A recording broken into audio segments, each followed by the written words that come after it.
gudoomiyaha degmada Arabsiyo Xamse Xaaji Xuseen oo waraysi khaas ah siiyay telefishinka caalamiga Ariel ayaa ka hadlay baahiyaha ka jira degmada Arabsiyo iyo waxyaabaha uu qabsoomay muddadii uu xilka hayay magaalada iyo horumarkeeda iyo sida ay u shaqeynayso runtii si fiican bay hadda u socotaa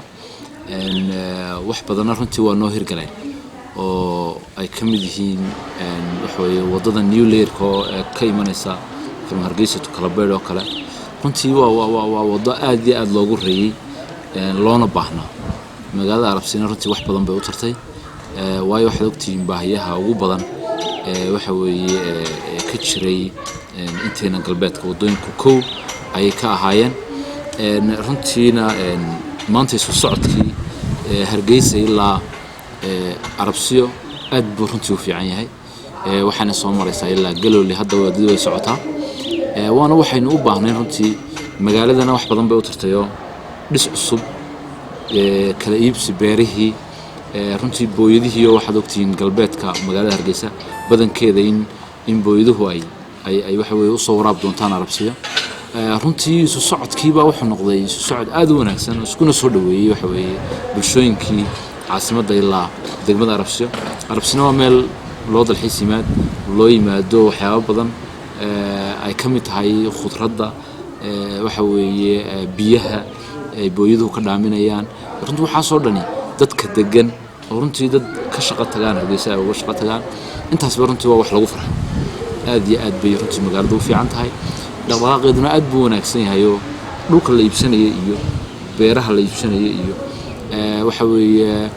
macaamiisha dadka khudradda ka qaadanaya iyo waxaas runtii waxa u socdaan sidii loo baahnaa si aad u qurux badan u socdaan wasiirka gaadiidka ma dhawid Arabsiyo nuugu intay isagii wafti hogaaminaya ka casuumteen oo kamid ahaa waftigaasi agaasimaha guud ee madaxtooyada waftigaasi waxa ka codsateen baa leeyahay sida aan maqalnay ma nagu maqaalaha inay jid laamiya iniga hirgeliyaan gudaha magaalada oo aad hirgelinayso wasaaradda gaadiidka iyo horumarka jidadka arintaas maxaa ka jira runtii muxtaar arintaas walaal way jirtaa waxana meesha jiray marka hore tacab badan oo runtii wasaaradda wadooyinku ay gelisay meeshan khaasatan diversionka ka wareegaya koonfurta wadada uga degaya magaalada halkii quburistii hore dhex maraya waxa ahayd wada diversiona oo marka hore ay wasaaraddu u baahnay si marka wadadan la dhisayo ee bridge-ka ah ee dooxa dhex maraysa inta la dhisayo ay gawaaridu si ku meel gaar ay u sii maraan almacna wadada boqolkiiba nacam qayb muhiim ah ayaa la qabtay baan oran karnaa wadada la garaacay ee la sameeyay waxa weeye caratuulkeedii la adkeeyay ee si ku meel gaarka loo marayo de runtii hadii beritoolo daad ku qaado de waa hanti ka khasaaraysa dawladda hadii wax waaraya laga dhigo oo daamurkiyo jeediyo kaliya ka dhimanay lagu daro runtii waxay noqonaysaa raad ka hadhay wasaaradii oo wax fiican oo degmadana wax u taray wasaaraddiina tacab ay gelisay oo aan baabi'in ay runtii noqonaya hadiise uu bilaa daamur yahay oo carrada la garaacay oo ay meeshii taalo de runtii roobka ku filan daad ka maraya ayaa waxa ku daray marka wuxuu noqonayaa wixii la shukran cala waajib waxa la qabtay oo haddana aan waxba tarin buu noqonay marka si waxaas uu noqdo wax waara shacabkuna ay ugu aayaan wasaaraddiina loogu xasuusto runtii waxa qurux badanayd inaanu ka codsanaa way fiicneed oo dhahno war tacabka halkan geliseen jeediyo daamarku baa ka maqanay wada fiican baad dhigteen oo diversionada ugu tala gasheen intaana noogu dara runtiina wasiirku si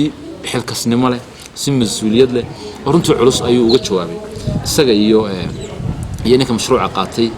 Suldaan Cumaani runtii labadaba aad iyo aad baan uga mahadcelinayaa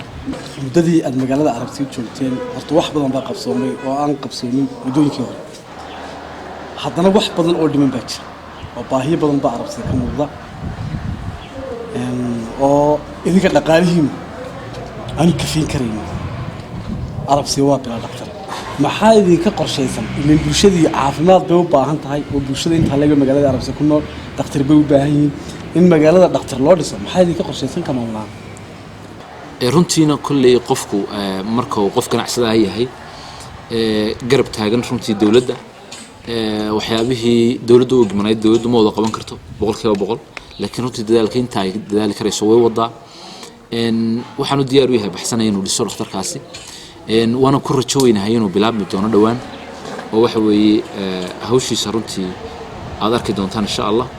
waanan ugu hambalyeynaya runtii shacabka reer Arabsiyo inuu dhakhtarkaasi bilaabmayo sida ugu dhaqsaha badan imika waanan ku rajo weynahay waanan uga mahad celinaynaa xaaji baxsanay inuu hawshaasi ku dhiiraday dhismihiisina uu bilaabay